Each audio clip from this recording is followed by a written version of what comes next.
ನಮಸ್ಕಾರ, ನಾನು ಪ್ರಸನ್ನ ದೊಡ್ಡಗಣಿ. ಚಾಲುಕ್ಯ ನ್ಯೂಸ್ಗೆ ಸ್ವಾಗತ.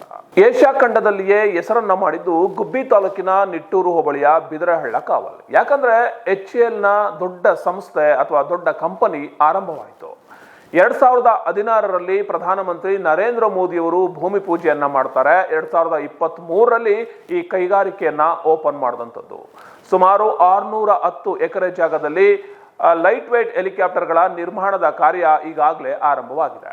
ಬಹುತೇಕ 20 ವರ್ಷಗಳಲ್ಲಿ 1,000ಕ್ಕೂ ಹೆಚ್ಚು ಹೆಲಿಕಾಪ್ಟರ್ಗಳನ್ನ ನಿರ್ಮಾಣ ಮಾಡುವಂತಹ ಕೈಗಾರಿಕೆ ಗುಬ್ಬಿ ತಾಲೂಕಿನ ನಿಟ್ಟೂರು ಹೋಬಳಿಯ ಬಿದರಹಳ್ಳ ಕಾವಲ್ನಲ್ಲಿ ಈಗಾಗಲೇ ಸಿದ್ಧತೆಯಲ್ಲಿ ಇರುವಂಥದ್ದು. 2023ರಿಂದ ಇದುವರೆಗೂ ಸಾಕಷ್ಟು ಹೆಲಿಕಾಪ್ಟರ್ಗಳು ಕೂಡ ನಿರ್ಮಾಣವಾಗಿರುವಂಥದ್ದು. ಇದು ಯುದ್ಧದ ಹೆಲಿಕಾಪ್ಟರ್ಗಳಾಗಿರುವಂಥದ್ದು.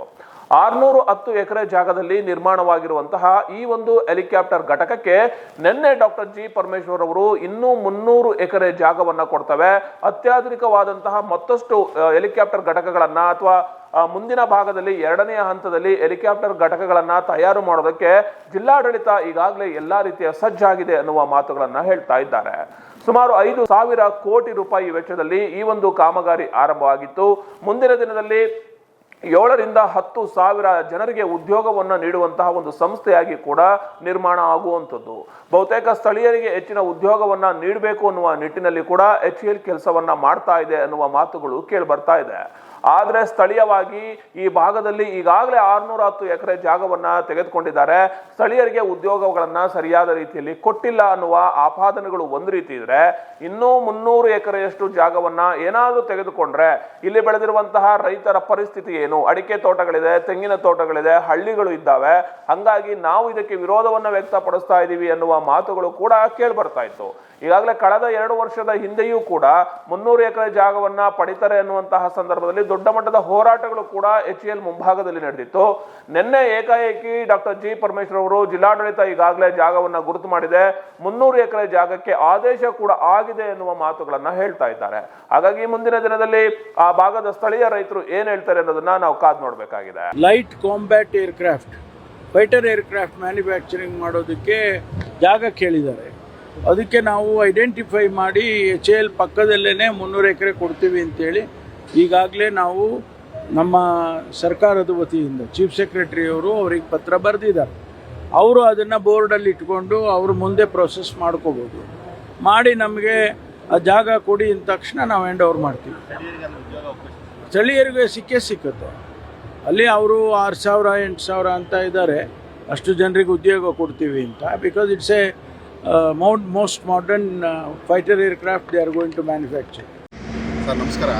ಶಶಿಧರ್ ಅಂತ ಹೇಳ್ತೀವಿ ನಾವು. ಯಲ್ಲಾಪುರ ತಿಂಗಳಿಪಾಳ್ಯ ಶ್ರೀನಗರ ಜಮೀನಗರಲ್ಲಿ HAL ಅಭಿವೃದ್ಧಿ ಮಾಡ್ತಾ ಇದ್ದಾರಲ್ಲ, ನಿನ್ನೆ ಪರಮೇಶ್ವರ್ ಅವರು ಏಕಾಏಕಿ ಒಂದು ಸ್ಟೇಟ್ಮೆಂಟ್ ಕೊಡ್ತಾರೆ, 300 ಎಕರೆ ಜಮೀನು ನಾವು HAL ಕೊಡ್ತಾ ಇದ್ದೀವಿ. ಅದು ಕ್ಲಾರಿಟಿ ಕೊಟ್ಟಿಲ್ಲ ಅವ್ರು. ಆ್ಯಕ್ಚುಲಿ ಏನು ರೈತರ ಜಮೀನು ಫಾರೆಸ್ಟ್ ಜಮೀನು ಅಂತೇಳಿ ಈ ಫಾರೆಸ್ಟ್ ಇವ್ರಿಗೆ HAL ಬಂದು ಕುತ್ಕೊಂಡಾಗ 610 ಎಕರೆಯಿಂದ ಬಂದು ಕುತ್ಕೊಂಡ್ರು. ಈಗ 300 ಎಕರೆ 400 ಎಕರೆ ಅಂತ ಹಿಂಗೆ ಹೋದರೆ ರೈತರುಗಳು ಎಲ್ಲಿಗೆ ಹೋಗಬೇಕು? ರೈತರುಗಳ ಜಮೀನು ಎಲ್ಲಿ ಎಷ್ಟು ಅಂತ ಕೊಡೋಕ್ಕಾಗುತ್ತೆ? ರೈತರುಗಳಿಗಿಂತ ಇವ್ರು ಸರ್ಕಾರ ಮುಖ್ಯ ಆಗುತ್ತೆ, HAL ಮುಖ್ಯ ಆಗುತ್ತಾ? ರೈತರಿಂದ ಇವ್ರು ಎಲ್ಲಿರ್ತಾರೆ ಅದೊಂದು ನಮಗೆ ಕ್ಲಾರಿಟಿ ಕೊಡಬೇಕು. ಮೇಯ್ನು ಏನು ಅಂತ ಅಂದರೆ, ಈಗ ರೈತರ ಜಮೀನು ಎಷ್ಟಾಗ್ತಾರೆ ಅನ್ನೋದು ನಮಗೆ ಕ್ಲಾರಿಟಿ ಬೇಕು. ರೈತರ ಜಮೀನು ನಾವು ತಗೊಳಕ್ಕೆ ಬಂದರೆ ಯಾವುದೇ ಕಾರಣಕ್ಕೂ 1 ಇಂಚು ನಾವು ಜಮೀನು ಕೊಡೋಕೆ ರೆಡಿ ಇಲ್ಲ. ನಾವು ಪ್ರಾಣ ಬಿಡೋಕ್ಕೂ ರೆಡಿ ಇದ್ದೀವಿ, ಜಮೀನು ಕೊಡೋಕೆ ರೆಡಿ ಇಲ್ಲ ಅಂತೇಳಿ ಸರ್ಕಾರಕ್ಕೆ ನಾವು ಎಚ್ಚರಿಕೆ ಕೊಡ್ತಾ ಇದ್ದೀನಿ. ಮೊದಲನೇದಾಗಿ ಈಗ ಇಲ್ಲೇನು ರೈತರುಗಳಿದ್ದಾರೋ ಅವರು ಈಗ 100 ವರ್ಷದಿಂದ ಜಮೀನಾಗೆ ಅವರು ಸ್ವಂತ ಜಮೀನಾಗಿರೋದ್ರಿಂದ ಸ್ವಯಾರ್ಜಿತ ಜಮೀನುಗಳು ಅವ್ರು ಆಗ್ತಿಯಲ್ಲಿ ಬೇರೆ ಅವರೇನು ಗೋಮಾಳದ ಜಮೀನುಗಳಲ್ಲ, ಅವ್ರು ಸ್ವಯಾರ್ಜಿತ ಜಮೀನಲ್ಲಿ ಅವ್ರು ಇಷ್ಟು ದಿನ ಉಳುಮೆ ಮಾಡ್ಕೊಂಡವ್ರೆ. ಹಂಗಾಗಿ ಯಾವುದೇ ಕಾರಣಕ್ಕೂ 1 ಇಂಚು ಜಮೀನು ನಾವು ಕೊಡೋದಿಲ್ಲ ಅಂತೇಳಿ ಈ ಮೂಲಕ ಸರ್ಕಾರ ಎಚ್ಚರಿಕೆ ಕೊಡ್ತಾ ಇದ್ದೀನಿ. ಪರಮೇಶ್ವರ್ ಸಾಹೇಬ್ರಿಗೆ ಹೇಳ್ತಾ ಇದ್ದೀವಿ, ನೀವು ಜಮೀನು ನಿಮ್ಮ ಮಾಡಿರೋದು ಯಾವುದೇ ಇದ್ರು ಬಿಟ್ಕೊಡಿ ಸ್ವಾಮಿ. ನಾವು ರೈತರ ಜಮೀನು ಯಾವುದೇ ಕಾರಣಕ್ಕೂ ಬಿಟ್ಕೊಡೋಕೆ ರೆಡಿ ಇಲ್ಲ. ಯಾವುದೇ ಹೆಲಿಕಾಪ್ಟರ್ ಫ್ಯಾಕ್ಟ್ರಿ ಇರ್ಬೋದು, ಏನೇ ಇರ್ಬೋದು, ಸಾಯ್ತೀವಿ, ವಿಷಯ ಕೂಡ ಸಾಯ್ತೀವಿ ಅನ್ನೋ 1 ಕುಂಟೆ ಜಮೀನ HALಗೆ ನಾವು ಬಿಟ್ಕೊಡೋದಿಲ್ಲ ಅಂತೇಳಿ ನಾವು ಈ ಮೂಲಕ ನಿಮಗೆ ಎಚ್ಚರಿಕೆ ಕೊಡ್ತಾ ಇದ್ದೀವಿ ಸರ್. ಅದೇ ರೀತಿ ನಾವೀಗ 2ನೇ ವರ್ಷದಲ್ಲಿ ತಹಸೀಲ್ದಾರ್ ಅವರಿಗೆ, AC ಅವರಿಗೆ, DC ಅವರಿಗೆ, ಶಾಸಕರಿಗೆ, ಪರಮೇಶ್ವರ್ ಸಾಹೇಬರಿಗೆ ಎಲ್ಲ ಪ್ರತಿಯೊಬ್ಬ ಅಧಿಕಾರಿಗಳಿಗೂ ಮನವಿ ಕೊಟ್ಟಿದ್ದು, ಈ ಥರ ಯಾವುದೇ ಕಾರಣಕ್ಕೂ ನಾವು ಜಮೀನು ಬಿಟ್ಕೊಡೋದಿಲ್ಲ ಅಂತೇಳಿ. ನೀವು ಎಷ್ಟು ಕೋಟಿ ಕೊಟ್ಟರು ನಾವು ಬಿಟ್ಕೊಡೋದಿಲ್ಲ ಜಮೀನು ಮಾತ್ರವ. ಇಲ್ಲಿ ಏನಾದ್ರು ನಮ್ಮ ಮಾರಣ ಹೋಮ ಆದ್ರೂ ಸರಿ, ನಾವು ಯಾವುದೇ ಕಾರಣಕ್ಕೂ ಜಮೀನು ಬಿಟ್ಕೊಡೋದಿಲ್ಲ. ಗಡಿನಾಡು ಪಾವಗಡದಲ್ಲಿ ಗುಣಮಟ್ಟದ ಶಿಕ್ಷಣಕ್ಕೆ ಹೆಸರಾಗಿದೆ ಶ್ರೀ ಗುರುಕುಲ ಪದವಿ ಪೂರ್ವ ಕಾಲೇಜು. ಪಿಸಿಎಂಬಿ, ಪಿಸಿಎಂಸಿ ಹಾಗೂ ಸಿಇಬಿಎ ಕೋರ್ಸ್ಗಳಿಗೆ ಪ್ರವೇಶಾತಿ ಆರಂಭ ಮಾಡಲಾಗಿದೆ. ಕಾಲೇಜಿನಲ್ಲಿ ನುರಿತ ಮತ್ತು ಅನುಭವಿ ಉಪನ್ಯಾಸಕ ವೃಂದ, ಸುಸಜ್ಜಿತ ಕೊಠಡಿಗಳ ವ್ಯವಸ್ಥೆ, ಗ್ರಂಥಾಲಯ, ಅತ್ಯಾಧುನಿಕ ಲ್ಯಾಬ್, ಸಿಸಿಟಿವಿ ಕಣ್ಗಾವಲು, ಬಸ್ ವ್ಯವಸ್ಥೆ, ಹಾಸ್ಟೆಲ್ ಫೆಸಿಲಿಟಿ ನಿಮ್ಮ ಮಕ್ಕಳ ಉತ್ತಮ ಭವಿಷ್ಯಕ್ಕಾಗಿ ತೆರೆದಿದೆ. ಪಾವಗಡದ ಶ್ರೀ ಗುರುಕುಲ ಕಾಲೇಜು. ಸಂಪರ್ಕಿಸಬೇಕಾದ ದೂರವಾಣಿ ಸಂಖ್ಯೆ 9448024739. ಚಾಲುಕ್ಯ ನ್ಯೂಸ್, ಜನರಿಗೋಸ್ಕರ.